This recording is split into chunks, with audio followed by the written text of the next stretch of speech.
Amém? Obrigado, Jefferson. Daniel capítulo 6, versículo 10 e 11, quem achou, diga amém. Diz assim a palavra do Senhor Jesus: Daniel, pois, quando soube que o edito estava assinado, entrou em sua casa. Ora, havia no seu quarto janelas abertas. Diga comigo, janelas abertas. Só as irmãs, diga janelas abertas. Só os irmãos, digam janelas abertas. Do lado de Jerusalém. E 3 vezes no dia se punha de joelhos e orava e dava graças diante do seu Deus, como também antes costumava fazer. Então aqueles homens foram juntos e acharam a Daniel orando, suplicando diante do seu Deus. E você diz: obrigado, Jesus. Pai, que essa palavra venha transformar a nossa vida, que possamos estar atentos para tudo que o Senhor vai dizer e falar e revelar a nós, que os nossos ouvidos venham estar sensíveis à Tua voz. Me usa, Senhor Deus, me usa de uma forma poderosa para a vida dos Teus servos. Quem crê, diga amém. Antes de você se assentar, você vai dizer o tema dessa ministração para pelo menos 3 pessoas. Deixa eu falar tudo para depois você repetir, tá bom? Amém?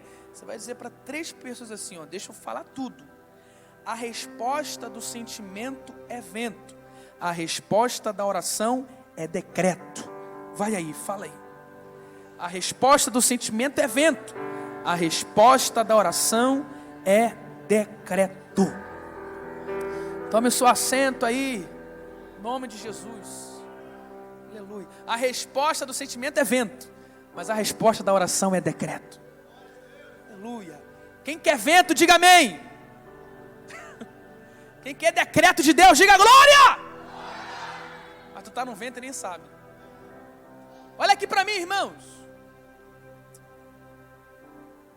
A palavra do Senhor no livro de Daniel vai esquadrinhar bastante o que esse servo de Deus passou e viveu.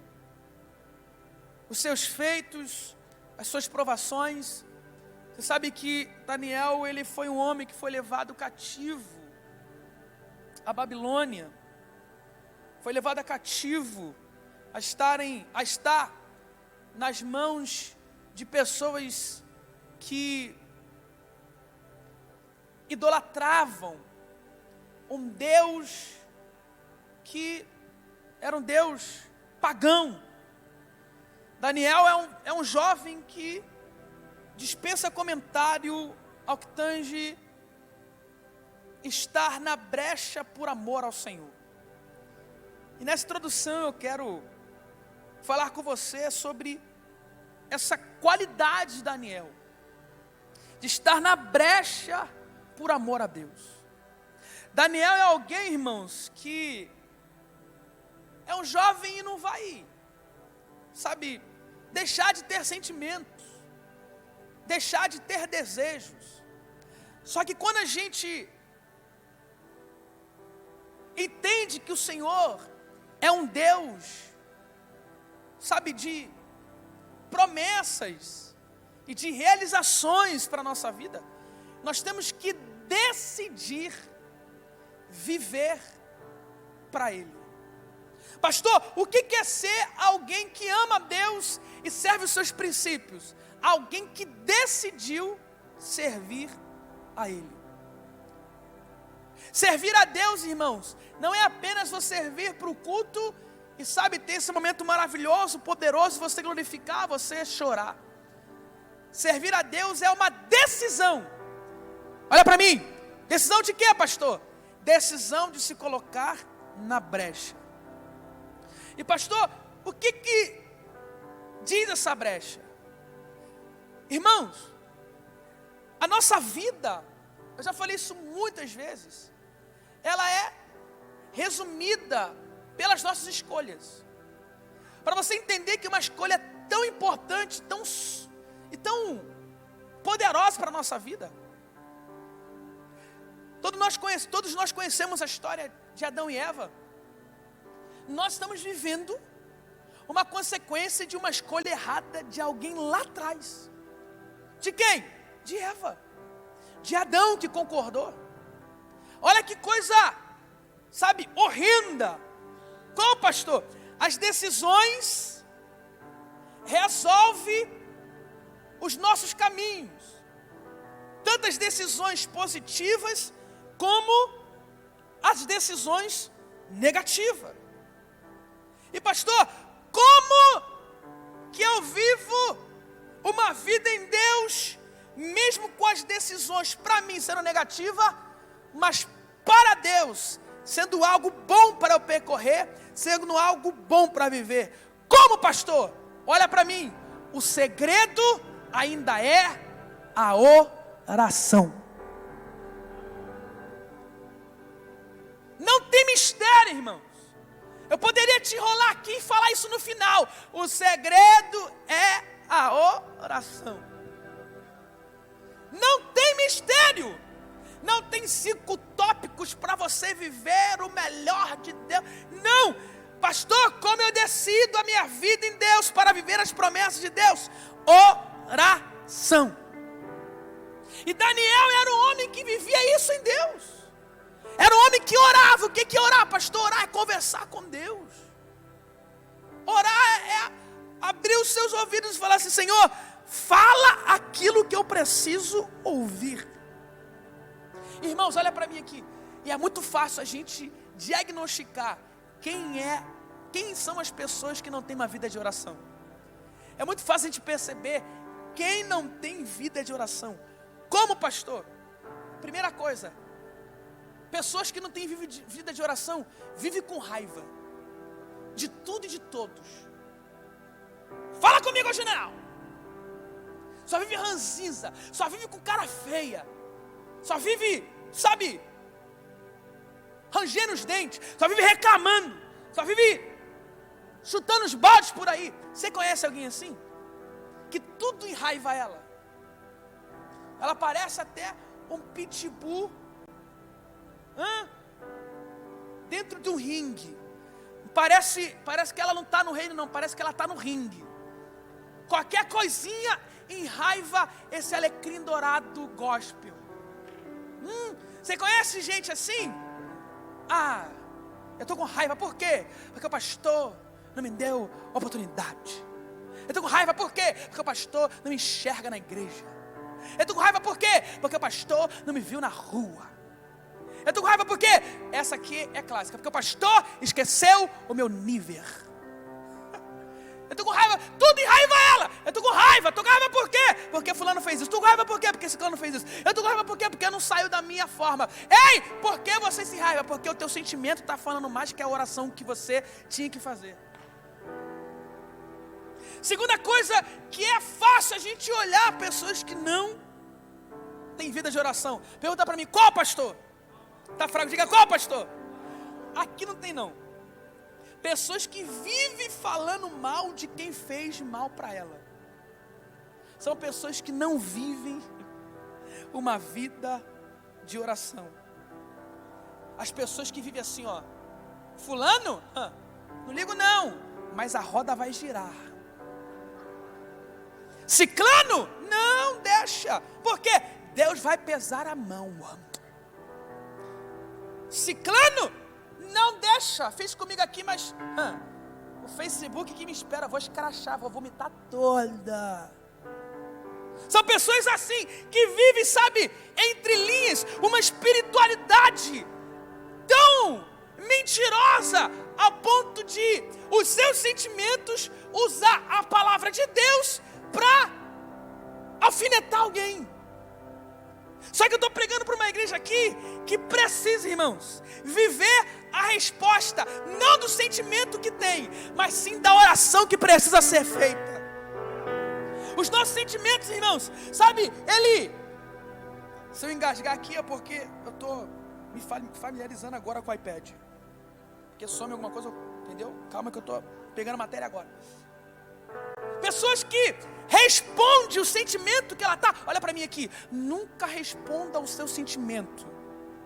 Eu vou repetir. Nunca responda o seu sentimento. Diga para essa pessoa que está lá, fala para ela. Nunca responda o seu sentimento. Pastor, por quê?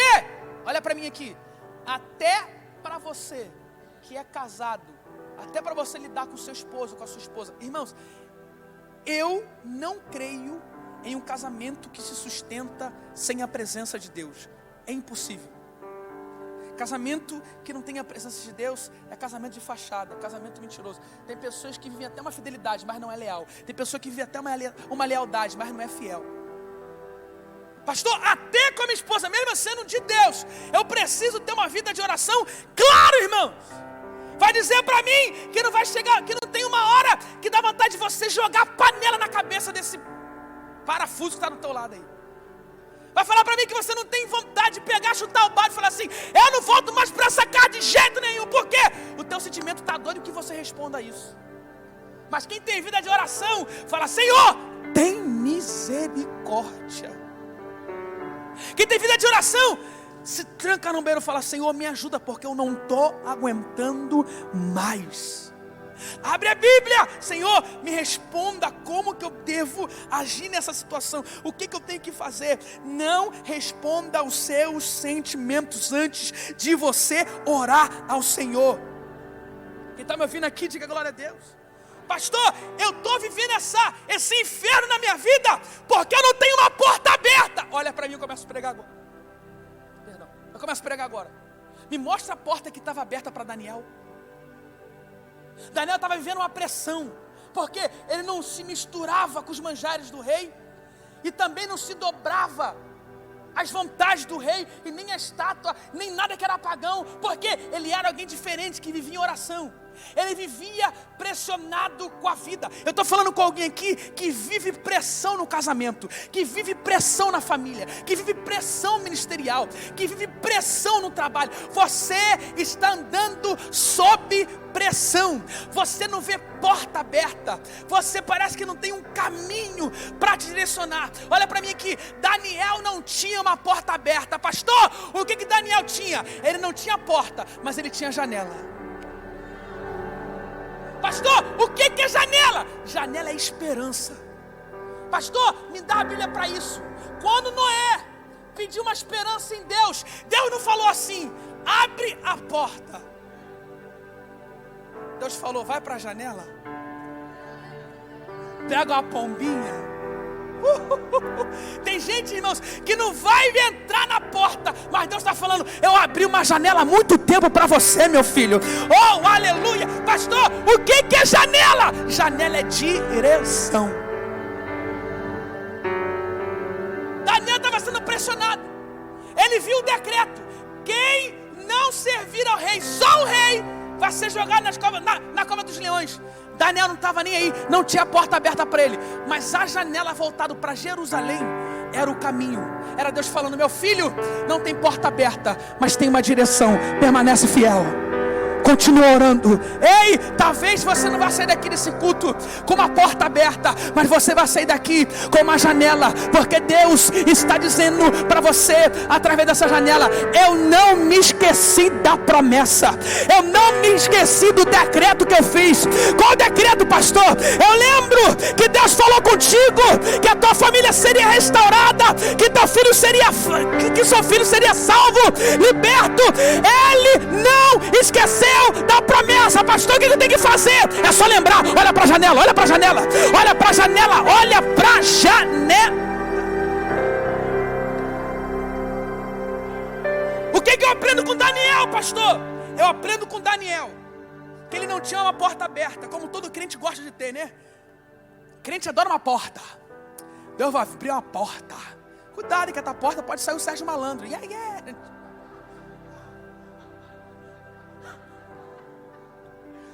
Cuidado, que tem porta que é do homem que te engana.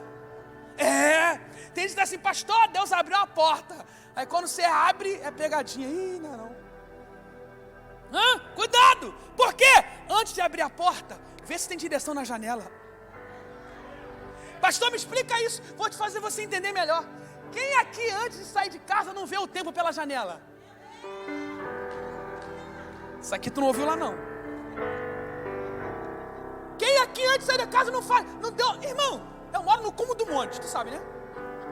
A janela lá tem umas que não tem nem cortina. Elas acordam e falam assim: opa, tá legal, então eu vou sair sem chapéu. eu posso ir a pé, eu posso atravessar a rua para tomar um açaí, aleluia.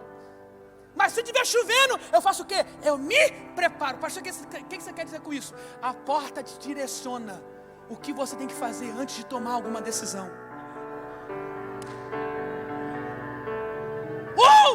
Era isso que Deus estava falando para Daniel. Daniel, não tem porta aberta, só tem pressão. Mas olha para a janela, olha Jerusalém. Aleluia. Quando Daniel olhava para Jerusalém, sabe o que era Deus falando? Olha de onde que eu te tirei. Lembra de onde que você veio. Tem gente que não consegue ter uma vida de oração porque esqueceu de onde que Deus tirou ele. Esqueceu de onde que Deus tirou ela. Aleluia. Você não tem uma porta aberta, mas você tem uma janela te direcionando. Aleluia. O que significa essa janela, pastor? É Deus falando, você está sendo pressionado, mas lembra de quem te fez a promessa. Você pode perceber, irmãos, que todos os sentimentos ruins que vivemos hoje foi por causa de uma escolha debaixo de um sentimento mentiroso de tantos anos atrás. Olha para mim aqui. Você que é pai, diga amém. Você que é mãe, diga amém. Se você não tiver uma vida de oração, você vai tomar uma decisão que talvez você não vai colher, mas os teus filhos vão colher. Eu falo isso debaixo de uma autoridade muito grande. Antes de tomar qualquer decisão, ora! E fala, Senhor, nenhuma escolha que eu tomar, eu quero que os meus filhos vivam essa consequência. Tem decisão que você toma que não é você que vai colher, é quem está do teu lado. Você está tomando decisão que tem gente que vai sofrer. Você está tomando decisão que vai martirizar outras pessoas. Vigia! Não brinque com o sentimento de ninguém. Não brinque, sabe, com ninguém, porque essa pessoa que está do teu lado, essa pessoa que está com você, ela é reino de Deus, é menina dos olhos do Senhor. Cuidado! Cuidado! Quem está me ouvindo aqui, pelo amor de Deus, em nome de Jesus. Por que você está falando isso, pastor? Eu quero te direcionar aqui, porque hoje nós estamos vivendo uma geração dirigida por sentimentos. Pastor, me prova isso, é só você abrir o jornal. Fulano morre, reagiu ao assalto. Pai é morto a facada por filho. Fulano traiu, matou para pegar dinheiro. É só sentimentos, é só gente dirigida por sentimentos. Deixa eu falar uma coisa aqui, grave o que eu vou te falar. O sentimento, irmãos, é algo tão horrível, pastor Glauber, que tem dia que você tá feliz, mas está desagradando a Deus. E tem dia que você está triste, mas está agradando ao Senhor. Então, pelo fato de você estar triste, fica tranquilo. Talvez você está triste, mas você está agradando a Deus. E talvez você está feliz, mas está desagradando ao Senhor. Olha como é que o sentimento engana a gente. Pastor, me prove isso na Bíblia. Olha para mim aqui. Ei, você acha que Daniel estava orando lá no pé da cama com um decreto para ser jogado na cova dos leões assim? Senhor, ô Senhor, Senhor, é a cova, partiu a cova. Talvez ele estava igual você na sua oração. Pai, eu não aguento mais. A cova está preparada. Quem também gosta de cova, né? A cova está preparada. Eu vou morrer. Está triste, mas Deus está falando, ora mais. Olha para a janela. Clama mais. E às vezes você está todo felizinho aí. Pastor, eu estou feliz, estou namorando. E Deus está falando, não é isso que eu quero. Está todo felizinho. Pastor, eu consegui o emprego dos meus sonhos. Mas o emprego vai te tirar do culto, vai te tirar da comunhão. Não vai deixar você fazer as coisas de Deus. Aí Deus está falando, estou me entristecendo. Mas você está feliz.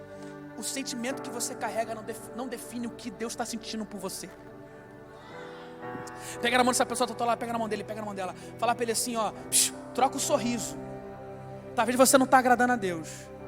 Agora fala para ele, sorri, porque talvez você está agradando ao Senhor. Antigamente vocês aplaudiam.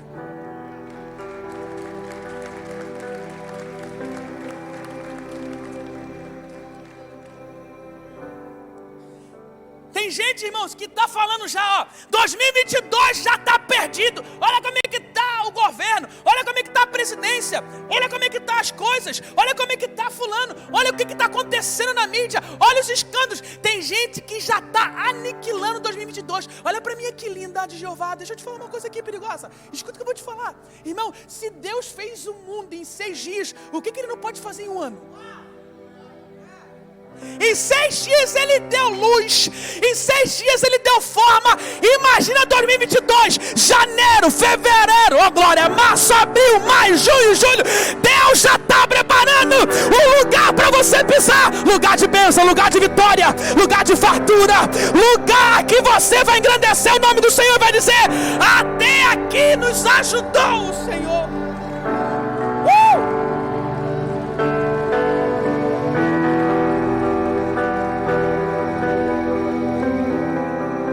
Até aqui. Tem gente, irmãos, a gente está o quê? 9 de fevereiro. Já tem gente que já, esse ano, já mudaram já o feriado de carnaval. Não, política, vai ser uma roubalheira. Irmão, nem chegou, já tem gente já prevendo. Por quê? O sentimento está falando mais alto. Mas tem um povo que se humilhar na presença. Você não pegou isso aqui não. Mas se o povo que se chama pelo meu nome se humilhar, aleluia, se arrepender dos seus maus caminhos, o Senhor vai nos responder, o Senhor vai falar e Ele vai decretar. E olha para mim aqui, eu vou te dar quatro sentimentos que acabam com a vida do crente. Quantos sentimentos? Vira para essa pessoa e fala para ele assim: o pastor falou só 4. Olha para mim aqui. Se você não ser dirigido por esse sentimento, você pode ter certeza que você vai ter uma vida mais perto com Deus. Se você trocar esses sentimentos pela oração, nenhum vento vai chegar na tua vida. São esses sentimentos que faz a gente responder. Esse sentimento que nos traz vento, provação, deserto que não era para nós entrarmos. Olha para mim aqui, existem 2 tipos de deserto na nossa vida. Qual, pastor? Aquele que Deus nos coloca e aquele que a gente mesmo nos coloca. Aquele que Deus nos coloca é através da oração de uma provação. Aquele que a gente mesmo nos coloca é o deserto da consequência de uma escolha errada. Pergunta para essa pessoa: e aí? Tu quer responder o sentimento? Ou tu quer a resposta da oração? Pergunta para ela aí, pergunta para ela. Pergunta aí. Acorda, crente, pergunta para ela aí. Não dorme não. O que você quer? Você quer viver a resposta desse sentimento de vento? Ou você quer a resposta de uma oração? Pastor, primeiro, qual é? O sentimento de incerteza. Diga assim: eu não posso deixar que a incerteza toma conta da minha vida. Tiago capítulo 1, versículo 6. Tiago capítulo 1, versículo 6. Olha o que diz. Olha o que diz. Peça-o, porém, com fé, sem duvidar, pois aquele que duvida é semelhante à onda do mar, levada e agitada pelo... Ai, gente, vem cá, pelo... Vocês pensam que a gente faz os temas da nossa cabeça? Não, irmão. Esses temas não é para te prender, não é para mexer com o teu sentimento, com o teu psicológico, não. Está escrito. Não duvida. Se duvidar, vai ser levada pelo vento. Porque o texto, irmão, fala que são pessoas semelhantes à onda do mar agitadas pelo vento. Pergunta para mim: por quê, pastor? Fala: por quê, pastor? Porque são pessoas chatas, pessoas sem identidade. Pessoas com incerteza são pessoas sem identidade própria. Já viu essa pessoa? Já viu? Você conhece alguém assim? A pessoa chega até você e fala assim: esse ano eu vou fazer faculdade de medicina. Aí uma pessoa vira lá pro lado e fala assim: amiga, para de besteira, é muito difícil, faz engenharia. Aí ela: verdade, vou fazer engenharia. Que incerteza é essa? Aí eu acho que eu vou congregar lá na Nova Assembleia. A Nova Assembleia, isso aí não, hein? Pastor novinho, brincalhão, sou mais você ir para a Universal. ela é mesmo, ela é universal. Eu vou lá pro descarrego, aleluia. Não, eu acho que eu vou tomar esse caminho. Não, eu acho que eu vou namorar com fulano. Eu vou namorar com fulano. Ih, fulano, conhece o passado dele? Conta mais, menina. Mentira. Ciclano? Se eu te contar. Não, então eu vou não. Termina. Por quê? São pessoas que não têm personalidade próprias, não, sabe, são sem identidade. Não tem um posicionamento. São incertas das coisas. Uma coisa que é isso aqui, outra coisa que é isso ali. E sabe como é que você rotula isso para te blindar desse sentimento maligno? Sabe o que você fala? Ai, pastor, é porque a minha personalidade é forte. Não é não. É porque você é sem identidade. Seja aquilo que Deus te chamou para ser. Seja aquilo que Deus te levantou para ser. Pastor, me dá um respaldo, um sinal que Deus quer que eu não seja uma pessoa incerta, uma pessoa levada com sentimento de incerteza. Jeremias capítulo 29, versículo 11. Jeremias capítulo 29, versículo 11. Olha o que diz. Porque sou eu que conheço os planos que tenho para vocês. Diz o Senhor, planos de fazê-los prosperar e não causar dano, planos de dar a vocês esperança de um futuro melhor. Olha para mim aqui, sabe o que Daniel estava fazendo dentro do quarto? Eu não vou ser incerto, eu não vou deixar minha fé e vou me dobrar a um Deus pagão. Eu sei os planos que Deus tem para mim. Eu sei quem me chamou. Olha, fala sobre esperança. Ele olhou para a janela, dobrou os seus joelhos e falou: a minha esperança está no Senhor. É por isso que eu me prostro diante dele. Por quê? Porque eu sei em quem eu tenho crido. Segundo sentimento, irmãos, preciso ser rápido. Segundo sentimento que a gente não pode ter. Pergunta para mim, qual, pastor? Está fraco, diga, qual, pastor? Sentimento de medo. Vira para essa pessoa toda hora e falar para ela assim: você não pode ter o sentimento de medo. Tem pessoas, irmãos, tem pessoas que têm medo de tudo. Quer ver uma coisa aqui? Quem tem medo de escuro aí? Levanta a mão, pode levantar. Eu não vou olhar não. Quem tem medo de escuro? Pastor, eu vejo vulto. Pastor, eu tenho medo porque, não sei, né, espírito, sei lá. Medo de dormir sozinho. Medo de terminar a vida sozinho. Medo de não concretizar as coisas. Medo de se levantar com autoridade e falar aquilo que Deus mandou você falar. Medo de renunciar a certas coisas, sabendo que os homens vão ficar chateados contigo, mas você vai alegrar o coração de Deus. É esse medo que nós carregamos. Irmão, até crente tem medo.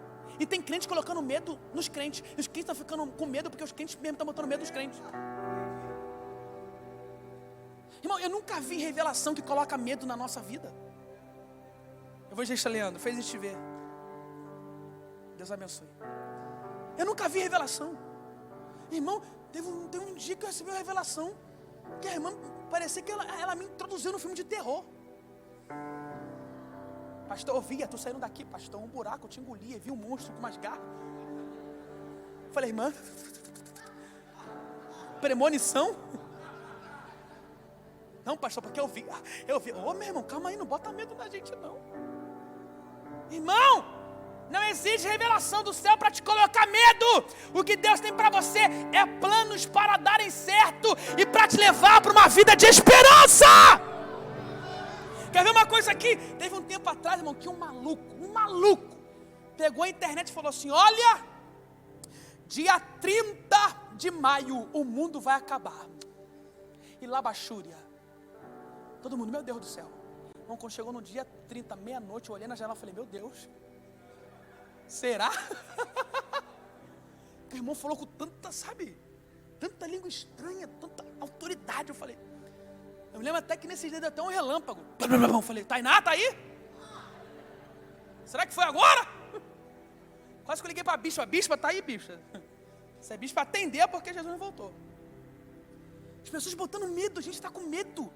Irmão, Deus não é o Deus que coloca medo na gente. Deus é Deus que coloca esperança. Eu vim aqui, irmãos, para falar sobre um Deus de esperança, um Deus que não quer acrescentar dores, mas quer te enriquecer. Diz a palavra do Senhor: o que vem de Deus enriquece, não acrescenta dores, não acrescenta medo, não. O que vem de Deus é para a nossa esperança. Salmos de número 34, verso 4. Olha o que diz a palavra do Senhor: busquei o Senhor e Ele me respondeu, livrou-me de todos os meus temores. Olha aí, busquei o Senhor e Ele me respondeu, e de todos os meus temores me livrou. Olha o que está escrito em Isaías capítulo 41, versículo 10. Olha o que Deus está falando: por isso não temas, pois estou com você. Não tenha medo, pois sou o seu Deus. Eu o fortalecerei e o ajudarei. Eu o segurarei com a minha mão direita vitoriosa. Bota aí, Logan, por favor. Isaías 41, versículo 10. Deus falando para Isaías, Deus falando para o povo: eu que chamei vocês, eu que coloquei vocês na minha mão direita, eu vou fazer justiça, eu sou o teu sustento. Não tenha medo. Olha aí, leia. Aleluia. Josué capítulo 1, versículo 9. Não fui eu que te ordenei? Seja forte, corajoso, não tenha medo, nem desanime, pois o Senhor, o seu Deus, estará com você por onde você andar. Tira todo medo em nome de Jesus. Joga no altar o teu medo, joga no altar a sua aflição. Tem gente que está com medo de casar, tem gente que está com medo de entrar no curso, tem gente que está com medo de tentar de novo a prova. Ei, tenta de novo, aleluia, se relaciona de novo. Deus vai te dar um casamento maravilhoso, Deus vai te dar um emprego maravilhoso. Não tenha medo de tentar de novo, tenta de novo. Nunca vi tanto solteiro dando glória. Aleluia. Fala nisso, a gente vai ter o casamento aqui comunitário, irmão. Vamos casar, para de rolar essa mulher aí. Você que está morando com essa mulher, para com esse pecado, irmão. A palavra do Senhor fala que se estivesse embrasando é melhor casar. Amém, irmãos? Amém? Vigia. E você que não casou ainda, você mulher, estou falando com você mulher, para de ser bobo e trouxa. Sou pastor para te direcionar. Se a pessoa está te enrolando, está morando contigo, te enrolando, você pode tomar posicionamento e vazar. Não fica nesse pecado não fica nesse embrasamento não. Amém, irmãos? Tem que ter diferença, irmão. Eu preciso ser pastor para você. Tá ligado? Silêncio da morte, né? Meu pai. Escuta! O quarto sentimento eu termino aqui. Quarto não, terceiro. Não tem como falar os quatro, porque já são 9h33. Eu termino aqui. Terceiro sentimento. Perigosíssimo. Os crentes amam esse sentimento, pastor Glauco. Pergunta para mim, qual é, pastor? Tá fraco, pergunta, qual é, pastor? Vingança.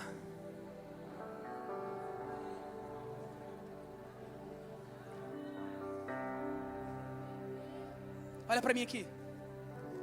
Tem gente, irmãos, que tem a facilidade de ter espírito de vingança. Eu vou falar para você uma história de um menino que era mudo. Esse menino vinha sempre com a mãe dele para a igreja. E tinha um obreiro, um homem de Deus, profeta, cara de obreiro, roupa de obreiro, palavra, oratória de obreiro, Bíblia de obreiro, sapato de obreiro invernizado, todo estereótipo de obreiro. Mas dentro dele tinha um sentimento de vingança horrível. E esse menino, ele vinha para a igreja com a mãe dele, ele ficava quietinho no banco. Toda vez que a igreja glorificava, ele pegava um monte de papelzinho picado assim e jogava para o alto. O obreiro chegou perto dele, balançou ele e falou assim: você para de fazer bagunça na igreja. Falou para a mãe dele e falou assim: você tem que dar educação para esse menino. Olha o que esse menino está fazendo. Isso não pode acontecer aqui. O pastor, porque essas horas tudo cai na conta do pastor, né? O pastor não gosta disso. Terminou o culto, aquela mulher ouviu aquilo. Aí ela chegou perto do obreiro no final do culto e falou assim: meu querido irmão, posso conversar com você? Ele: o que foi? Aí ela abriu o papelzinho do filho dela. estava escrito assim: glória a Deus. E ela falou assim: o meu filho é mudo, e toda vez que a igreja glorifica, ele joga o papelzinho, significando que ele está adorando ao Senhor. Olha para mim. Talvez uma deficiência na vida de alguém pode despertar uma vingança em você, mas dentro dessa deficiência de alguém, seja uma janela para alguém.